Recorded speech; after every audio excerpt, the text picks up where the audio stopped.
Welcome to the final Where Sky Blues walk of the season. We are wrapping up the playoff campaign live. So thank you if you're watching this live. We've got Scott and Jay back with us, of course, to chew over the Sunderland results. Guys, it was a week or so ago when we last saw you. We were all hopeful of you heading to Wembley this weekend. The question we want to ask you is what's gone wrong for you, Scott?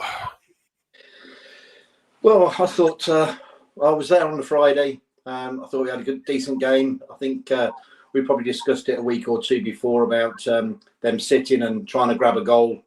And it wasn't too far away from that, I don't think. I think they obviously wanted to stay in the tie. I thought we played well for 90 minutes. You know, we did all right. And error at the end, which I think a draw would have been a fair result on the Friday from memory. It's a long time ago now, but decent crowd. They brought a decent crowd. I thought it was a decent game of football, and we were lucky not to come away with a draw on the Friday. And then when was it? Tuesday. I wasn't too worried, to be honest. I thought we were 2-1 down. It sounds simple, but we're just a goal out of it. You're still in it with 5 minutes to go, 10 minutes to go. Again, I thought we started off fairly slowly. I didn't get to the game. I know Tom was there. The place was packed out. I think they were quite lively. 8,000 there, something like that. 2,500, 3,000 Cov. Thought we started off quite slowly, grew into the game, finished the first half well, in my opinion. Last 10 or 15, maybe even 20 minutes, I thought we started to grow into the game and did well. Second half, again, I thought we were the better side in the second half. I had a feeling it would go to extra time. Mason Clark scores. We did probably had a few chances before then as well, I think. I think we'd only had a chance or two. Great goal by Mason Clark. Good ball in by Milan. Midfield, I thought, were very, very good. Defended very well. Bit quiet up top. Tats ran his spuds off. Did very, very well. And obviously, it sort of fell apart in the 122nd minute of extra time. I'd have rather lost on penalties, to be honest, and lose that way. But I thought we were, worth our money over two legs, and just missed out. Jay, I mean, Lampard at the end has talked about pride in the players, and I think everyone in football has pretty much said you bossed that game. Does that make it any easier, knowing that you were the better side arguably over both legs? You were the better side. It does help a little bit, I would say. I think Twitter is renowned for having meltdowns after losses, and after Tuesday's game, there was no real sort of meltdowns that I saw or felt anything at all. It was everyone's quite positive. Everyone's sort of positive for the future, what's to come. We put a good charm for ourselves as a club. I thought, as Scott sort of alluded to, I thought we played well in both matches. End of the day, fair play to Sunderland. They put the ball in the back of the net 3 times. We did it twice, so they deserved to go through. But I thought we played very well until it came to the final third, and then we were just a bit toothless up front. Again, we've had a bit of a problem for a bit of time now with our number 9. Not really sort of performing or sort of being a good outlet for us at all. So, but yeah, I think Lampard, he looked a bit emotional, which is sort of a bit heartwarming to see. But I thought we played really, really well. The midfield did well, the defense did well, the wingers did well. It was just unfortunate we just didn't have any sort of attacking output to put the ball in the back of net. On a different day, Rodoni may have got 1-2 goals. Haji Wright missed a sitter right at the end of the game as well. But yeah, I just thought, I think the club in general, there's a big sense of pride of what we did. Lampard coming in when we were 17th, 2 points outside the relegation zone. It wasn't a massive gap. It was 10 points to get into playoffs at the time, but it's still a massive achievement what he's done. We got 69 points over the whole season, which is probably a low end tally to get into the playoffs. So sort of an indictment on the league, I feel, a little bit. But I think we may talk about it in a little bit. I think there's a lot of positives going to be happening over the summer. And that is, there's a good vibe around Coventry. Everyone sort of seems to be quite positive in the club and fans as well. Okay. I think we've got a Sunderland fan viewing. Welcome. Thank you, Leo, for this. Played into our hands with the stubbornness, not willing to change style of play. Thought with a switch up of tactic, the game could have gone could have gone quite differently. Cheers for that, Leo. We've also got Scotty here saying Sky Blue Jays my hero. Pass it on. There you go. Thanks. Family member, I guess. Right. Yeah, Scott. There's a few here now. I'll be careful, kind of how I present these, because we don't want to be overreactionary. We're not that kind of channel or kind of podcast. But there have been a few, Scott, that's looking at Lampard and going, right, your subs were too late, your tactics didn't change. You could clear to see how Sunderland is set up. It didn't change in the second half. Do you subscribe to any of those kind of views that Lampard might just have to have a look at himself, especially in that second half? I'm not sure, really. It's an interesting one. Like I said before, in that second game, we're a goal down. We're still in it with 5 or 10 minutes to go, and I thought, like people said, we were bossing and controlling the game. So unless people were knackered, I know EMC had just come back from an injury. Unless people were knackered, then do you change it? Don't you change it when you're playing so well and controlling the game? And the other question is, who could he have brought on to even change the game? We don't have a player that we haven't got a Messi or Ronaldo that can come on and change a game in 5 or 10 minutes. Not many teams have, but we got Sims on the bench. I'm trying to think who else we had on the bench that may have come on. You got Sims up top. Sorry. Thomas Asante, BTA. Asante, I don't know if, he's the other option that did his cameo the week before. Could have come on in the middle of the park. I think he even did come on, didn't he? If people talk about a plan B, we've probably got an A1 plan, really, because we've only got 1 or 2 subs to bring on that could potentially make a difference. So it's a difficult one, but, hopefully, like Jay was saying earlier, we have a decent summer, and then we have 2, 3, 4 options, barring injuries, to bring people on in, whether it's midfield, wide, number 9, to make a bit of a difference, or make the players wonder. It's nice having somebody on the bench where all of a sudden you think, oh, I'm glad he's gone off. Oh no, he's coming on now. But I just don't think we've got that fear to strike into teams at the moment. So yeah, 50-50 really. Tactics again. What else could we do? We had to score. So I don't think there's an awful lot he could have done really in the second half, really, to make too much difference. Eccles came on, played very, very well. But he's not going to. Nobody coming into that role is going to change the game massively. So I think it's probably 50-50 really. Okay. Here's another example. Rick was saying awful game management from Frank. He didn't make changes. The game was screaming for. Toothless over both legs. At least 5 of the starting lineup and most of the bench wouldn't see next season if we could get them sold easily enough. Played well, better team, blah, blah, blah. Embarrassing.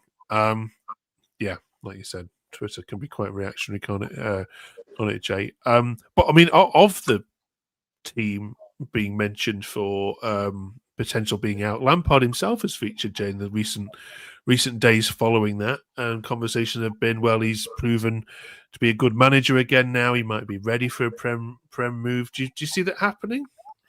He's quite happy at Coventry, from what we understand. Yeah, he seems very happy. He might come back to Everton. You never know. I know you guys are big fans of him there. The Chelsea fans, but he's lauding him. They a lot of them want him back.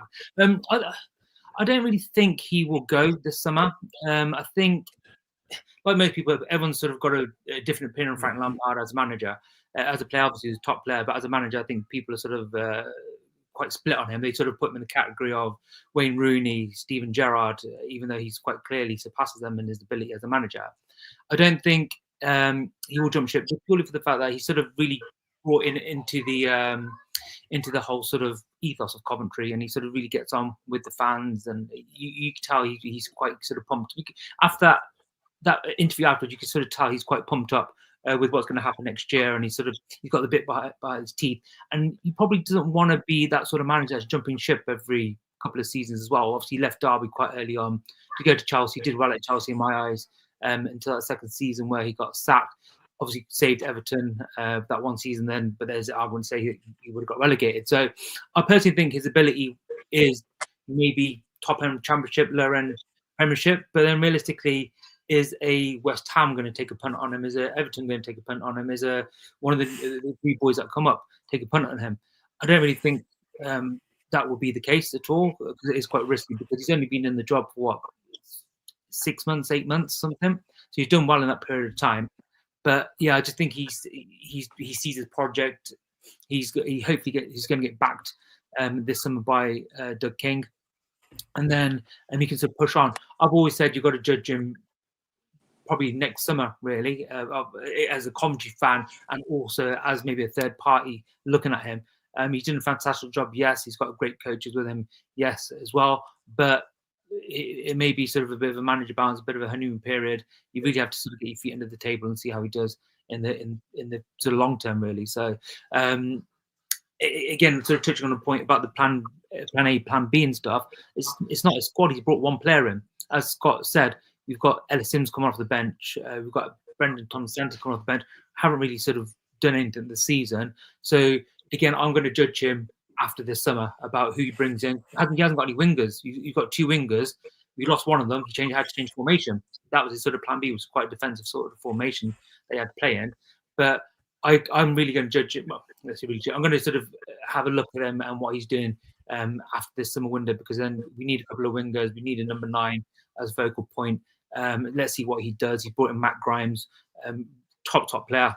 He's done really, really well. I don't think he would have made playoffs if it wasn't for him. So if that's a sort of the level of signing that we're going to get, and that's sort of the bar, absolutely fantastic. And I expect to see a plan B come in this summer. I expect to see a different way of playing away from home to home, and all these sort of different things that have come together a little bit when he's got a proper window and a pre-season under his belt. Tuesday. If you're watching live, thank you very much for joining us. Please join in the chat for this next topic. We're going to talk about Haji Wright next. Scott, quite plainly, if you got offered $8 million for him in the summer, would you drive him? Would you drive him there yourself to the club? I'd give him a piggyback, probably. I think if we could get our money back, he's. It's quite strange, really, because when we beat Sunderland 3-0 back in March, he was an absolute beast for 90 minutes. They couldn't handle him whatsoever. It was where he got injured. It's probably one of the first games he had when he came back from injury. But, I've seen a lot of talk about him, and we've even had our own discussions, really, about he was a bit non-existent or a bit too soft in both of the legs, really. Yeah, both legs. Haji Wright was completely anonymous for Coventry. Yeah. Really weird player.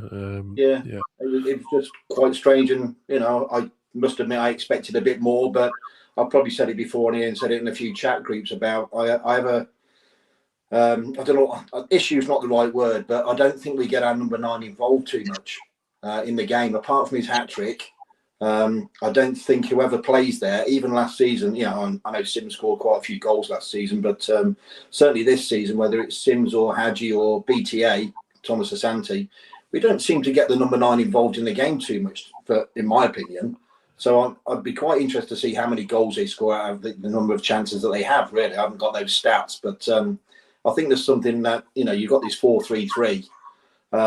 I just don't think we get the number 9 involved much in the game at all. But I think the way he is, the way he's playing, from what you see, I think it's, you get a decent game out of 4, 5, maybe 6. If we're looking at going challenging next season, whether it's playoffs or even going to autos, I think we need somebody who's going to be 7 out of 10 almost week on week, really. I think the piggyback or the petrol money would probably come along, and I'd probably take him, to be honest. Our Sunderland wind-up merchant is back here. Was Wright a ghost or just evidence of how well Dan Ballard played? Can't help but feel he could have hurt us a lot more, even if with Dan Baldini. Goodness, playing the way he did. Yeah, and that header, Jay, I mean, yeah, the headline writers had it right, didn't they? Story of 2 headers, wasn't it? Yeah, sums up his performance, didn't it? Those 2 games. What's your take on it? Is there something going on externally that we're not aware of? Well, nobody knows, really. He came back. He had 2 games before the Sunderland game. He came on as sub twice. And then they had that Sunderland game, and everyone was like, "Oh, he's back! He's fantastic!" It's Haji Wright, the one that we sort of used to. He's played 14 games since he has returned. 2 of them, as I say, were as a sub. Let's call it 12 games. Had 1 fantastic appearance, and I would say he's ghosted the rest of the games. He hasn't offered anything. He has been playing on the left, which is not his natural position, but he's playing there quite a lot last season, and did well, I thought. But even again, Trey Hume's obviously fantastic fullback, brilliant fullback, one of the best in the league. But in that first leg, didn't get a sniff out of him. Just nothing came off for him at all. In the second leg, Ballard obviously is very good in the air, maybe not as good on the ground. But then Haji Wright was up against Luca 9 for most of the game, and I thought 9 sort of bossed him around. It's like he looked like he's a foot shorter than him, and he was just pushing me around and didn't get a sniff out of him at all. There was just something massively off with him since he's come back from injury. I don't know what it is. Again, I'm a bit 50-50 with Haji Wright. I think we all know he's a good player. He's a fantastic player. Let's be honest, at this level, if he had a whole season under the belt, he probably would have been the top scorer because he was doing quite well before he got his injury. But he's been shocking, absolutely shocking. And the thing that really bugs me, same with Ellis Sims as well, they're rumoured to be our 2 top earners at the club. In big games like last Friday and Tuesday, you expect those sort of players to sort of step up and sort of be counted for. And it was Sakamoto was the one that sort of was the tiny little Japanese guy on the wing. He's the one that for 2 games showed what he's about. Rodoni, I felt like they really did a job on Rodoni and sort of marked him out the game a little bit. But there was like Sheaf didn't have a good first game. Second game, I thought he did quite well. Grimes was fantastic, I thought. Mason Clark on the left, come back from injury after 4 or 5 weeks out, somehow managed 100 minutes. You've got to sometimes have the balls to sort of stand up and show who's the boss of the team. He's the boss who's going to dictate play, etc. as well. Haji Wright was hiding for me for those 2 games, and he has been hiding for the last 10 games previous from that Sunderland game also. I know there's a player that unless you said 8 million, I think you have to go sort of north of 10 mil. You're probably looking around 12 mil, I think, if someone's stupid enough to pay it after the last couple of games. But I think if you're making a bit of a profit out of him, then yeah, you may want to look at selling him on and sort of reinvesting, because as Scott said, on number 9, I don't think that it's not that they get involved. I just don't think it's suited for the system that we've got at the moment. I think we need to sort of look at somebody. Again, I'm not going to say this is the guy that I want, but like a Morris at Luton, he was just battling around for 90 minutes against us and things like that, or a old school Andy Carroll or that sort of type that's going to put themselves about a bit and sort of link play up when we're under pressure against a Leeds, for example, some of those sort of teams, hold the ball up, win a few fouls and stuff like that. Our 9s at the moment are offering little to nothing, which is like playing with 10 men. Yeah. I know a lot of Luton fans will want you to go and buy Carlton Morris if you're interested. He's not what I wanted. Yeah. Not what I want at all. You're probably right there. You need somebody to beat 2 centre-backs on. I wouldn't mind if somebody did that for 90 minutes and didn't score all season. You know, but there's just no sort of aggression. You know, the ball just keeps coming back, and we'll see what you mean. We're playing Luton, for example. Ellison's often nothing at all. When you're back against the wall, you play a long ball to him. He's not going to win every single ball, but 1 in 5 win a foul, win a header to your winger or something. They offer nothing at all, and be the same for for most of the season. Let's be honest, apart from the odd game here or there. Okay. Yeah. I think your family are watching, by the way. Also, we've got Sarah now saying, Jay and Scott are legends. Thank you, Sarah. Don't give them a bigger head than they've already got. But you are correct. Well done. Right then. I'm glad she said legends. How much you pay them? Right then. Yes. So you won't be off to Wembley. Unfortunately, then this Saturday. Not that I should ask you this, but I'm going to anyway. Who would you like to win, Scott? After the noise I've heard since Tuesday, I'm going to go for Sheffield United. After what I've seen and read and I've heard, I'm going to go for the Blades. I think if they go up, obviously we've got 3 big sides coming down. We've got Birmingham and Wrexham coming up and someone else. But I think they would, they do quite well next season if they stayed. So, for a couple of reasons, just to quieten people down and to make the championship less hard than it already is. It's going to be even harder next season, I think. But I'll go for the Blades. Okay, very diplomatically put. Jay? I think Sheffield will do it, but honestly, I don't really care who goes up. I'm not too bothered. Both of them do my head in, to be honest with you. So, do you know what? Tom's not here, so I'm going to say they're both tin pot teams. So, yeah, I think Sunderland, if Sunderland play like this against us, I think Sheffield have the quality up front up in the attacking positions to sort of take advantage of it. Really, they can sitting back like that. I don't think we'll do well against Sheffield at all. So unless it's not with another tactic, I think United will win. But I honestly don't care. Okay. Good side. Fair enough. When we asked our Sheffield United fans, they said that they would much prefer to have played Coventry so they could have seen Callum O'Hare go and send you all back crying back home again. Can I change my mind? Yeah, I've got to change your mind. Yeah. Up the map. He sits on the bench now anyway, so he's in Right, okay. A couple of other bits before we go. We hear from the Villa that Coventry are leading the race to sign Kinkers Hayden for about 5 million. Now, our Preston fans who have been watching him all season and voted him their player of the season will say that is a very good deal. 5 million for a player of that quality, Scott. Yeah. Is that the sort of player you should be signing? Pacey wingers. I think so. I think he's a right back, isn't he? Correct me if I'm wrong, but it does worry me. It does make me think is Milan going for that kind of money. I've read some rumours about Everton, Fulham maybe being interested, whether that's current or in the past. But yeah, I guess it'd be nice to have those two in the side. I don't think it will happen, but it just makes me think that Milan potentially might be being tapped up. But yeah, I think even Villa players have got a couple of mates back in the Midlands who are Villa fans, reckon he's a decent player. And like you say, Preston, player of the season at Preston. So yeah, fine by me. I'll take him all hands down. Yeah, bro. And then finally, Jay, I mean, has this still been a good season for Coventry? Is it?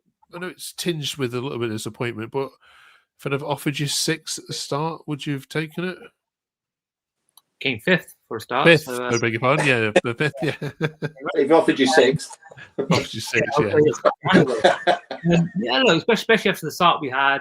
I was listening to that COD pod today, and sort of they were doing a season review.